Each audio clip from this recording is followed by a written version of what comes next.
안녕하십니까, 스님.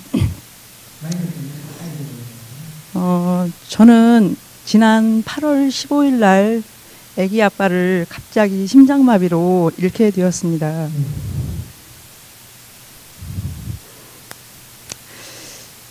저는 30이 다 돼서 그 사람을 만나서 결혼을 하게 된 게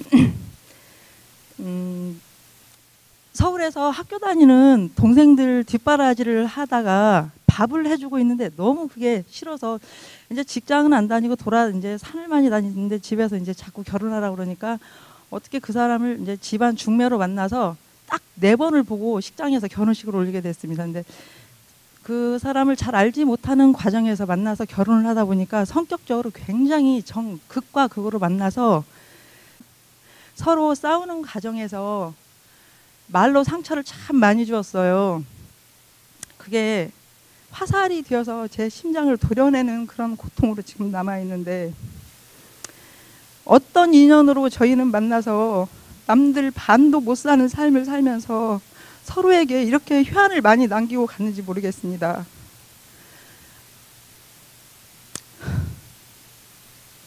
그리고 그 사람이 이제 성격적으로 서로가 너무 극과 극이다 보니까 저는 굉장히 활달하고 밖으로 많이 돌아다니면서 활동을 하는 편이었고, 애기 아빠는 굉장히 가정적이었습니다. 그래서 저희가 애 둘을 키우면서 6년 동안 교복을 세탁기에 돌린 적이 없을 정도로 손수 빨아서 애기 아빠가 다 등하교를 시킬 정도였어요. 만약에 그 사람이 이제 보내고 나니까 제가 이 생각을 하게 됩니다. 왜 감사하다는 표현을 그 가정적이고 굉장히 순수했던 사람한테 저는 그 표현력이 저는 없어서 한 번도 고맙다는 말을 제대로 해주지를 못했어요. 근데 왜 저는 남한테 피해를 주고 남을 헐뜯고 살지를 않았는데 이렇게 어린 애들을 두고 갈 수밖에 없었는지 그게 가장 의문스럽습니다. 그리고 전생이 있다면 제가 도대체 전생에 어떤 업보를 많이 지었길래 차라리 제가 결혼을 하지 않고 혼자였을 때 그 업보를 제게 주시지, 왜 자라는 아이들이 있는 가정에 아빠를 이렇게 쉽게 잃어버리겠는지 참 의문스럽습니다. 그리고 제 자신이 어떻게 앞으로 살아가야 될지 머릿속으로 판단은 서는데도 그 판단력을 제가 무의식 중에 잃어버리려고 하고 있는 것 같아서 지금 제 자리를 못 찾고 있습니다. 남한테 손에 끼쳐도 나한테 해롭고, 남한테 내가 손해를 봐도 나한테 해롭고 그래요.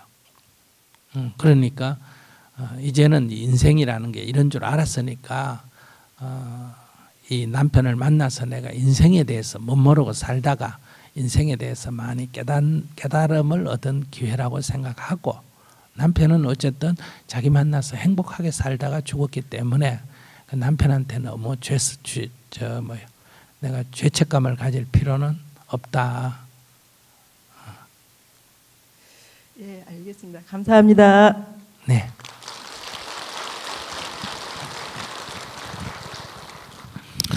전생에 자꾸 뭐였느냐, 우리는 어떤 관계였냐, 어떤 관계는 어떤 관계의 원수지. 이 생의 원수면 전생에도 뭐다?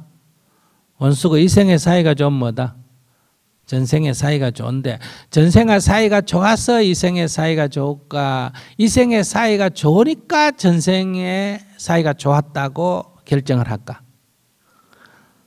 전생의 원수라서 이 생의 원수가 될까? 이 생의 원수다 보이?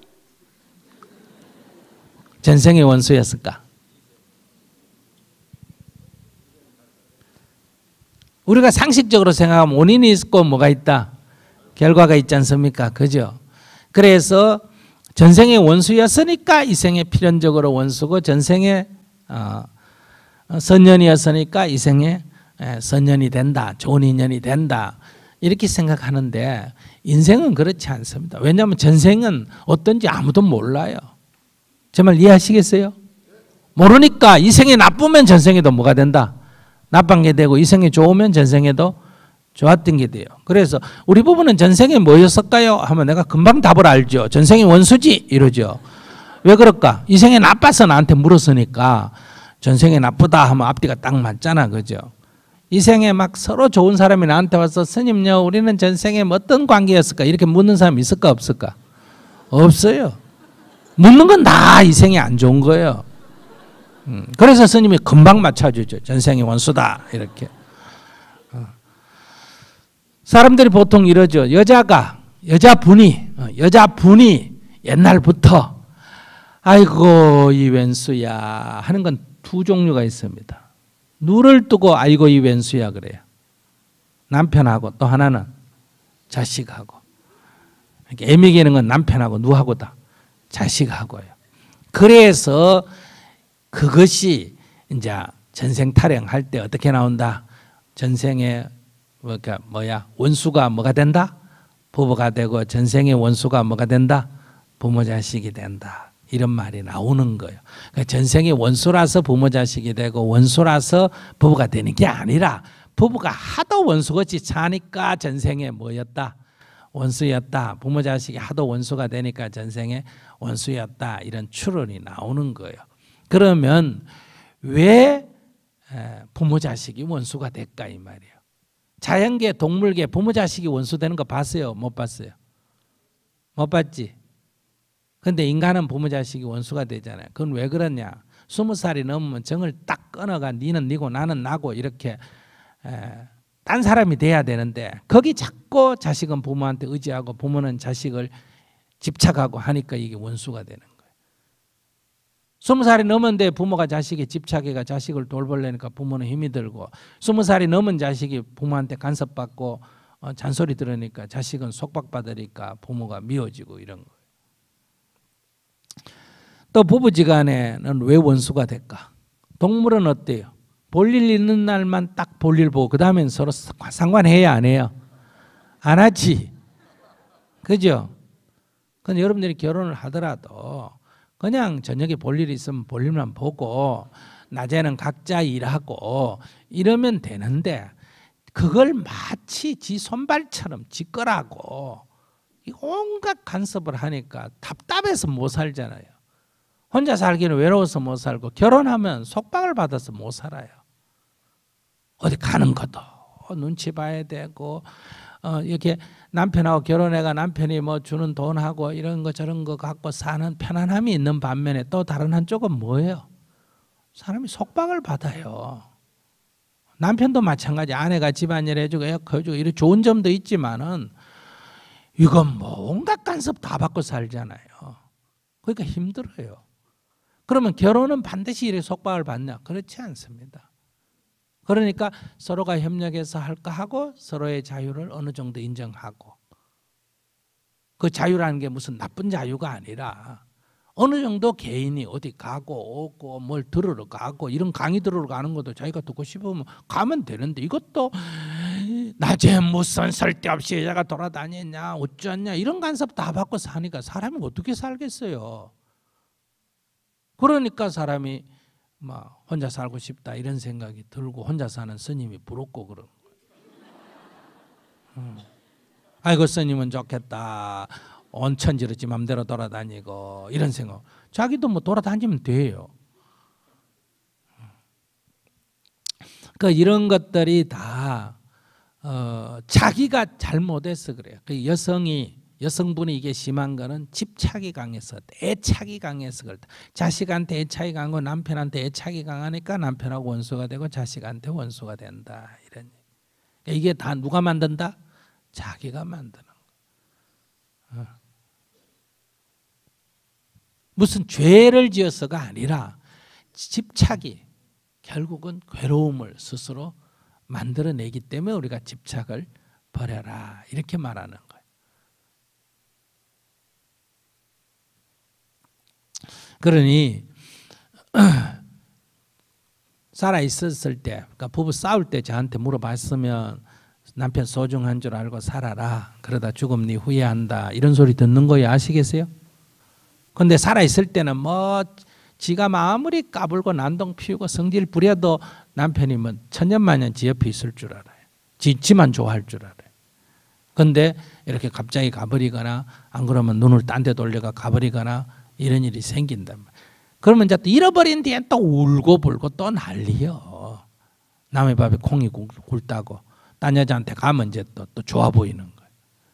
그러니까 그러지 말고 하루를 있든 열흘을 있든 한 달을 있든 1년을 있든 같이 살 때는 소중하게 여기고 딴 여자한테 가든지 딴 남자한테 가든지 죽든지 그러면 깨끗이 잊어버리는 게 좋아요. 울고불고 난리 피우지 말고. 그런 데서 부부관계를 잘 가지고 부모-자식 관계를 잘 가지면 이 세상에서 제일 좋은 인연의 사람이 뭐가 된다? 부부가 된다. 옷깃만 한번 스쳐도 뭐다? 인연이라고 한데 하룻밤 잔 것만 해도 어떻다? 큰 인연이고 1년 살은 것만 해도 어때요? 엄청난 인연이고 6년이나 살았으면 애를 둘이나 낳았으면 인연이 깊을까 안 깊을까? 깊겠지. 좋게 생각하면 얼마든지 좋은 거예요. 그래서 아이고 나하고 그 사람은 참 좋은 인연이었나 보다. 내가 그렇게 앙탈을 부려도 어때요? 나하고 살고 싶다 하는 참 어디 가서 내가 그런 인연을 만나겠노 이렇게 생각을 하면 지난 살은 사람이 살은 인생이 행복한 거고. 그런데 뭐 지금 와가지고 어떤 인연이냐 이걸 보복이라고 생각하냐. 남편이 한 10년 살다 죽은 걸 보복이라고 생각하잖아. 왜 그게 보복이야? 남편이 뭐가 못돼가지고 자기 보복하러 이 생에 왔을까? 보복이라고 생각하면 또 보복이 되는 거예요. 와서 나를 못 살게 구는 것만 보복이 아니라 나한테 잘해주다 나한테 팍 죽어버리면 어때요? 누가 괴로워요? 내가 괴롭지. 그래서 이 보복, 옛날에 악연으로 보복하는 방법은 두 가지요. 모르는 사람으로 와가 내 물건을 훔치거나 나를 때리거나 죽이거나 이렇게 보복하는 경우가 있고, 그보다 더 큰 원수는 어떻게 보복한다? 내 자식으로 와가지고 눈 안에 넣어도 싫지 않을 정도로 하다가 뭐 한다? 팍 죽어버리는 거예요. 어느 날 갑자기. 그럼 부모 평생 한이 돼야 안 돼요? 한이 되고 정신 못 차린다 그래. 그것이야 진짜 보복이라 그래. 그래서 그때 이제 자식이 아무리 사랑스럽지만 죽은 자식을 보고 정신 못 차리고 연연하면 그게 네가 생각할 땐 네 자식이지만 옛날 인연까지 다 생각하면 뭐다? 철천지 원수니까 이제 그만 놔둬라. 그걸로 됐다. 이런 얘기를 하는 거예요. 그럼 뭐 전생이 꼭 그런지 안 그런지 니도 모르고 나도 모르고 그냥 얘기가 그래. 그렇게 할 때 뭐가 된다? 위로가 된다. 이 얘기예요. 그러니까 지나간 걸 연연해 너무 하지 말고 이미 엎질러진 물이고 잘했든 잘못했든 이미 지나갔어요? 안 지나갔어요? 지나갔어. 그러면 남편에 대해서 내가 조금이라도 은혜 갚는 길은 뭘까? 정말 남편이 참 내가 좀 은혜를 많이 입었다고 털 것만큼이라도 생각한다면 뭘까? 남편이 두고 간 두 자식을 어때요? 잘 돌봐주는 거고, 내가 맨날 울고불고 하면 애들이 건강해질까? 애들이 성격이 삐뚤어질까? 성격이 삐뚤어지겠지. 그러니까 자기가 딱 정신 차리고 줏대 있게 행복하게 살면 아이들도 건강해지고 아이들도 건강하게 자라면 남편이 두고 간 두 아이가 나한테 큰 선물이었구나 이렇게 느끼게 돼요. 이렇게 그 남편하고 이렇게 빚도 청산하고 화해도 해버려야 나중에 재혼을 하더라도 어때요? 새 남자가 소중한 줄 알지. 그 죽은 남자에 연연하고 있으면 나중에 재혼을 해도 행복할 수가 없어요. 똑같은 일이 반복된다. 이런 얘기. 그래서 어떻게? 정신 좀 들었어요? 또 울고불고 할래요? 아니요. 네. 애들 키우면서 열심히 살겠습니다. 네.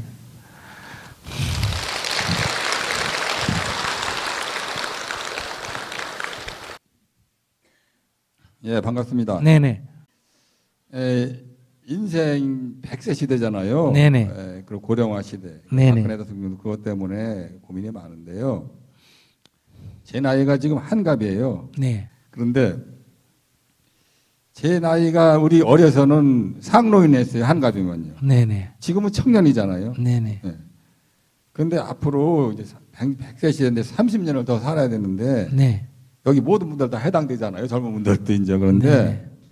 어떻게 하면은 건강하고 행복하게 살아야 할지 스님의 좋은 가르침 부탁드립니다. 지금까지 자기는 건강하게 행복하게 살았어요? 예. 그럼 앞으로도 건강하게 행복하게 살 거예요. 지금까지 살면서 별로 그래 못 살았다면 앞으로 못 살 거고. 아니 지금까지는 좀 어렵게 살았지요. 어렵게 살았어요. 네. 앞으로도 어렵게 살 거예요. 은퇴를 했기 때문에. 왜 그러냐면 이게 까르마란 말이 있어요. 까르마. 인도 말로 까르마, 우리 말로는 업식, 업장 이런 말이고 쉬운 그러니까 생활 용어로 하면 습관이에요. 삶의 습관이 있거든요. 성질 내는 사람은 나이가 들으나 젊을 때 성질 내는 건 늙어도 성질 내고 젊을 때 잔소리하는 건 늙어도 잔소리하고 이래요. 그 습관이라는 게 있어가지고 그래서 그 습관이 잘 바뀌어요, 안 바뀌어요? 안 바뀌어요. 바꾸려고 해도 작심 3일로 끝나요.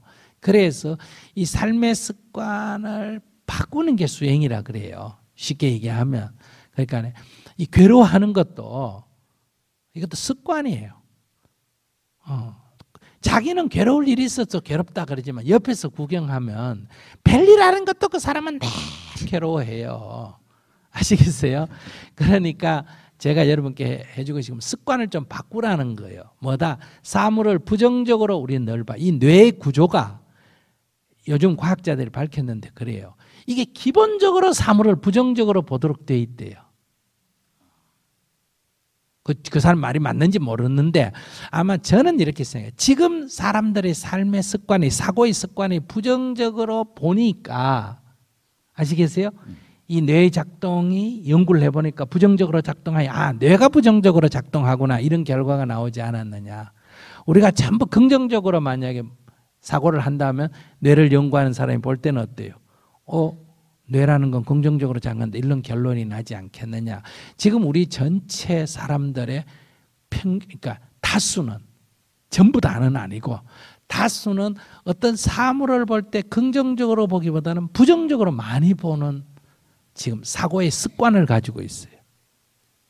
그러니까 예를 들어서 애가 30명 중에 15등 한다 학교 성적이. 그럼 엄마가 우리 아들 중간도 못해요 이렇게 말할까? 우리 아들은 그래도 중간은 해요 이렇게 말할까? 어느 쪽이에요? 중간밖에 못. 예? 중간밖에. 그러니까 중간도 못한다. 이거 말은 부정적 사고입니다. 아시겠어요? 그래도 중간은 해요. 이거는 긍정사 똑같은 걸 두고 그렇게 말해요. 그럼 애가 꽁지한다. 우리 아들은 꽁지예요. 사실을 말하지만 이건 사고가 부정적이에요. 근데 내가 어떤 분한테 물어봤어요. 애 꽁지한다며? 그러니까 이분이 하는 말이 스님 그래도 우리 아들 학교는 잘 다녀요. 이래. 그럼 이 긍정적 사고예요? 부정적 사고예요? 긍정적 사고죠. 그러니까 남편이 맨날 12시에 늦게 들어온다 이런 사람도 있고 그거를 아이고 그래도 우리 남편은 들어오기는 들어와요. 이런 사고가 있잖아. 근데 우리는 매사에 부정적으로 사물을 보는 거예요. 그러니까 부정적으로 보는 이유가 어디냐. 그러니까 부정적으로 보는 이유는 나는 뇌의 구조라기보다 자기를 기준으로 해서 보니까 그래요. 자기가 우리 남편 10시에는 들어와야지라고 자기가 정하니까 맨날 늦게 들어오는 게 돼요. 그 10시에 들어와야지 8시에 들어와야지 이런 거 안 정하면 늦고 빠른 게 없어요. 그렇고 정하는 걸 좀 뒤로 늦춰놓으면 맨날 일찍 들어오는 거예요. 제 말 이해하시겠어요? 그러니까 자기가 항상 그런 기준을 정하고 거기에 대해서 안 맞다고 자꾸 비판을 하다 보니까 그 자기도 학교 다닐 때 중간쯤 해도 이렇게 시집오고 장가가서 잘 살잖아. 그죠? 그럼 우리 아들 뭐 중간만 하면 그래도 야 엄마보다 낫다 이렇게 생각하면 되는데 자기는 그래도 애는 뭐 해야 된다? 1등을 해야 되는 거예요. 또 반대로 자기가 학교 다닐 때 1등을 했으면 그럼 어떻게 맨날 너도 1등하고 네 자식도 1등하면 그럼 딴 사람은 어떡하라고.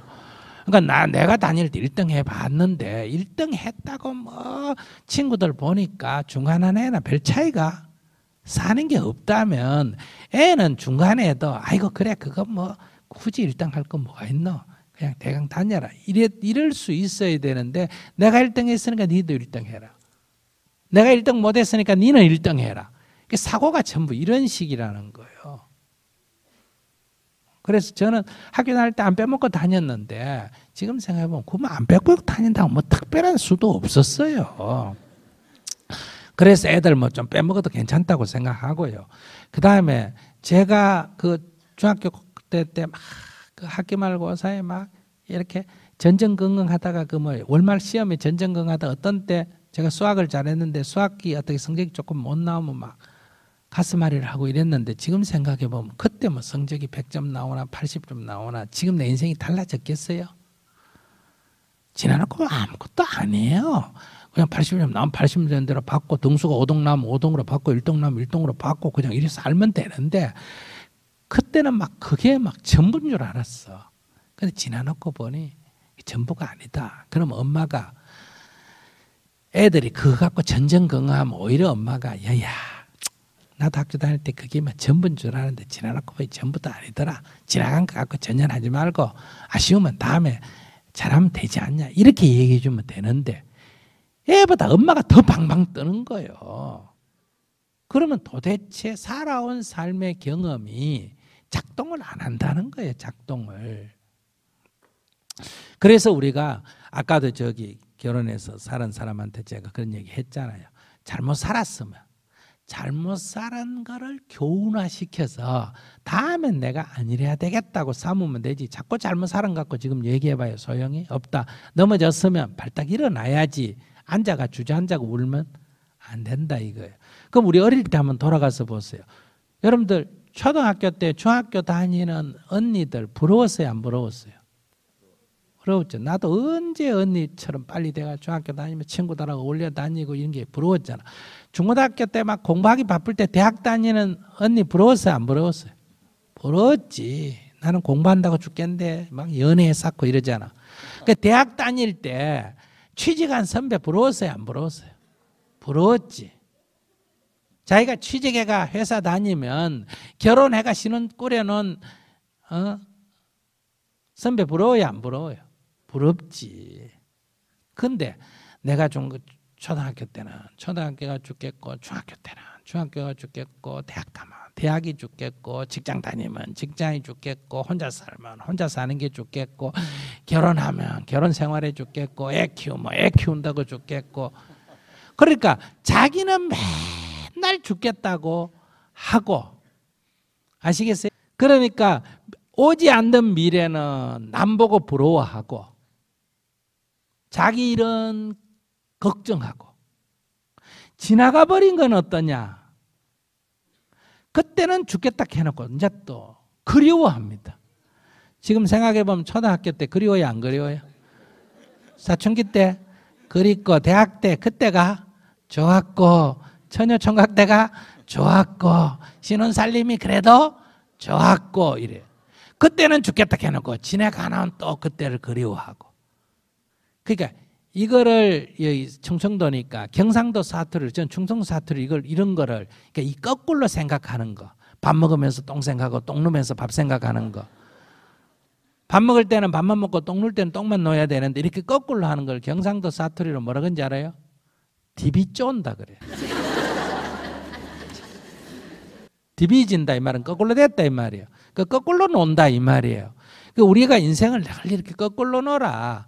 그러니까 60이면 벌써 늙었다고 해가지고 뭐 아이고 내가 50만 됐으면 이러는데 저기 계신 70대한테 물어보세요. 60만 돼도 내가 이래요. 그 70은 늙었다 근데 또 80대 분한테 물어보세요. 70만. 저희 아버님이 어머님이 68세 돌아가서 아버님이 70이 손자에서 그냥 살으셨는데 80이 넘으셔서 그때 이제 70대는 우리가 미처 생각을 못했어요. 80대가 돼서 혼자 사시는 게 그래서 이렇게 할머니하고 이렇게 같이 사시도록 이렇게 하니까 하시는 말씀이 아이고 내가 70대만 돼도 해볼만 하겠는데 그렇게 생각.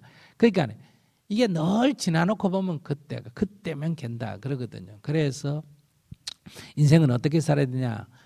10대는 10대가 좋은 줄 알고 20대는 20대가 좋은 줄 알고 30대는 30대가 좋은 줄 알고 40대는 40대가 좋은 줄 알아야 돼요. 50대면 50대가 좋은 줄 알고 60대가 제일 좋은 줄 알아야 돼. 60이 됐으면. 언제 애 키울 일이 있어요, 없어요? 없죠. 이제 뭐 직장에서 남 눈치 보고 뭐 잔소리 듣고 승진해야 될 60이 돼가 승진해야 될 필요성도 별로 안 느끼잖아, 그죠? 그러니까 오히려 여유가 있어야 돼요. 그리고 이제 뭐 아직도 그런 가능성은 좀 있지만은 남자가 바람피고 여자가 바람피고 이럴 가능성도 별로 없으니까 마누라도 좀 자유롭게 놔주고, 아시겠어요? 나 좀 자락서 이렇게 하고 70대가 되면 이제 더 아이들이 이제 더 컸으니까 더 신경 안 써도 되고, 그러니까 나이가 들면 좋은 점 많이 있잖아요. 우선 공부 안 해도 되죠. 어릴 때 공부가 얼마나 힘들었어요. 그 다음에 시험 안 쳐도 되잖아, 그죠? 그 다음에 처녀 총각 때는 맨날 여자 남자 눈에 얼른얼른 어느 걸 잡아야 되는지 내 신경 써야 되는데 사람 만날 때 그런 생각 안 해도 되잖아, 그죠? 그 다음에 신혼 때는 애 낳고 키우는 거 걱정했는데 이제 다 컸으니 그런 걱정 안 해도 되고, 나야 뭐 처음부터 없으니 그런 걱정 안 하고 삽니다만은, 이렇게 60이 좋은 줄을 알아야 돼요. 그러니까 60을 자꾸 청춘이다 이렇게 생각하지 마세요. 60이 청춘이다 또 이렇게 생각하면 그건 너무 늙었다는 생각을 막으려고 청춘이라고 하는데, 청춘이라고 생각하면 어떤 문제가 생기냐면 60이 되면 이제 좀 버려야 돼요. 자꾸 줄려 그러지 말고 이제 뭐 전에 젊을 때는 깐깐했다도 60이 되면 약간 너그러워져야 되고, 젊을 때는 뭐 말이 많았다면 60이 되면 말이 좀 적어야 돼요. 왜? 젊을 때는 말이 많으면 뭐라 그런다? 아이고 입도 사다, 또는 아이고 말도 잘한다 이래 말하는데, 나이가 들어가 말이 많으면 어때요? 잔소리가 많다 이래 추해요. 젊을 때는 막 욕심을 내가 뭘 하면 야 야망 있다 이러는데, 나이 들어가지고 막 그렇게 욕심을 내면 노욕이다 이래요. 그래서 인생이 이렇게 나이가 이제 60고개를 넘어가면 어떠냐, 이제 조금씩 버려야 돼요. 집착도 놔야 되고 욕망도 조금 놔야 되고 뭐든 그러니까 무기력하라는 게 아니라 놓는 과정, 돌아가는 과정을 겪어야 된다 이런 얘기. 그래서 가을이 되면 나뭇잎도 이제는 더 이상 성장 안 하고 이번에 뭐 한다? 노랗게 빨갛게 물들잖아, 그죠? 물드는 과정이에요. 근데 이 잘 물든 단풍이 봄꽃보다 더 예쁜 것처럼 이게 잘 늙으면 어때요? 늙음이 참 보기 좋습니다. 사람이 점잖아지고 어때 여유도 있고 너그러워지고 베풀 줄도 알고 침묵할 줄도 알고, 아시겠어요? 물끄러미 봐줄 줄도 알잖아요. 걸음걸이도 약간 어때요? 천천히 걷고 점잖잖아. 늙어가 막 쫄랑대면 나처럼 이래 다니면 경망스럽다 그래요. 아시겠습니까? 그렇게 약간 이렇게 여유 있는 게 좋은데, 삶의 습관이란 게 아까 얘기한 대로 고쳐지기가 어렵기 때문에 이 습관이, 몸은 그 못 따라가는데 습관이 남아가지고 자꾸 마음의 습관이 막 청년처럼 자꾸 움직여야 되는 것 같은, 그래요. 그러니까 젊을 때는 피부가 부드럽고 팽팽한 게 젊음의 특징이라면, 즉 새싹은 부드러운 게 특징이라면, 늙으면 단풍은 딱딱해야 단풍이잖아, 그죠? 대신 물이 예쁘게 들잖아요. 그런 것처럼 나이가 들면 주름살이 좀 있어야 연륜이 있어 보이잖아, 그죠? 그러니까 스님 보고 젊다는 게 칭찬이 아니에요. 그러니까 중은 안 그래요. 중은 여러분들이 30대 아주 잘난 중이 이렇게 볼 때 편안해요. 한 70 넘은 허연 수염 달린 중이 편안해 보여요. 젊은 중은 똑똑해 보여도 사고 날 위험이 있어요. 불안해요. 그 중은 약간 늙어야 맛이 있어. 호박이 늙어야 맛이 있는 거죠. 그 스님도 약간 늙으니까 이제 어때요? 약간 맛이 나잖아, 그죠? 그래서 이런 식으로 늙음을 약간 즐길 줄 알아야 된다. 뭘 해야 되는 게 아니라 뭐 90이 살지 그 자기 90 산다 그런 생각하지 말고, 내일 죽어도 좋고 모레도 죽어도 좋다는 걸 첫째 놔버려야 된다는 거. 그 다음에 늙으면 몸이 아픈 게 정상인데 건강해야 된다. 그렇게 생각하면 안 돼요. 그럼 현실에 안 맞는 생각을 하면 걱정이 되잖아. 늙으면 다리가 아픈 거 정상이고, 눈이 안 보이는 게 정상이고, 귀가 안 들리는 게 정상이고, 그럼 잘 보이면 아이고 고맙다, 다행이다. 이게 비정상이니까, 특혜니까 고맙게 생각해야 돼요. 안 보이는 게 정상이에요. 그런 식으로 이렇게 받아들여야 돼요. 그리고 절대 늙어서 안 해야 될 건 욕심을 부리면 안 돼요. 과식해도 안 되고 과욕해도 안 되고 과음해도 안 되고 과로해도 안 돼요.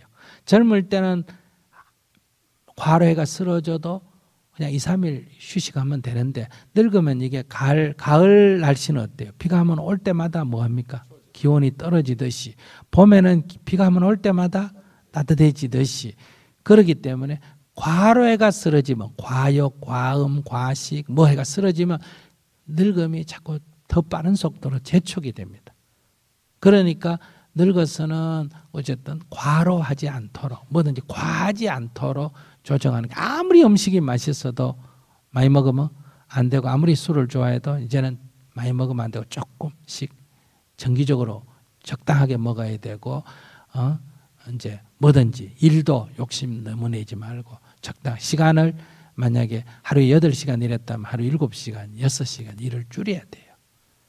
그리고 이런 식으로 맞춰서 살면 늙는 게 훨씬 젊은 사람보다 좋습니다. 근데다가 옛날에는 앉아가 헤헴하고 절 받는 게 이게 뭐가 좋아요? 그냥 건강하게 제 힘으로 사는 게 좋다. 그래서 숨 넘어갈 때까지 방청소도 제가 하고 밥도 제가 끓여 먹는 게 제일 행복이라는 거 아셔야 돼요. 누가 뭐 한번 병원에 누워 있어 보세요. 남의 밥을 막 입에 떠여주면 좋아 보이죠.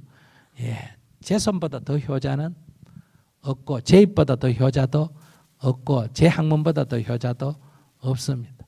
그러니까 제 몸이 제일 효자니까. 그러나 이제 그래 이렇게 살 동안 이렇게 사시고 이제 늙어가지고 뭐 병 나가지고 그게 70이든 80이든 죽는데 하루 더 살라고 산소호흡기 붙여놓고 그럴 필요 있어요 없어요? 없어요. 살았을 때 죽으려고 자살하려고 생각하지 말고 살았을 때는 삶을 만끽하고 때가 되면 기꺼이 죽어주는 게 좋습니다. 그건 연연해 하시면 안 돼요. 그런 마음으로 사시면 되고 뭐 조금 옛날 생각해가 자꾸 잘 나갈 때를 생각하면 경제적으로도 어렵고 몸도 안 따라주니 어려울지 모르지만은 적어도 자식이 없더라도 굶어는 대한민국에서 태어난 은혜로 죽어야 굶어 죽는 일은 있어요 없어요? 없지. 그러니까 앞으로 시간이 더 지나면 원래 다 20만 원 못 줘도 앞으로 한 번 선거 다 하면 20만 원 줄까 안 줄까? 줘요. 아시겠어요? 주게 돼 있어요. 왜? 이제 나눠 가져야 돼요.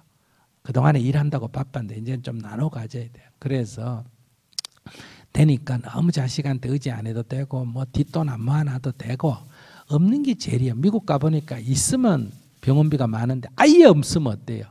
정부가 다 해줘요.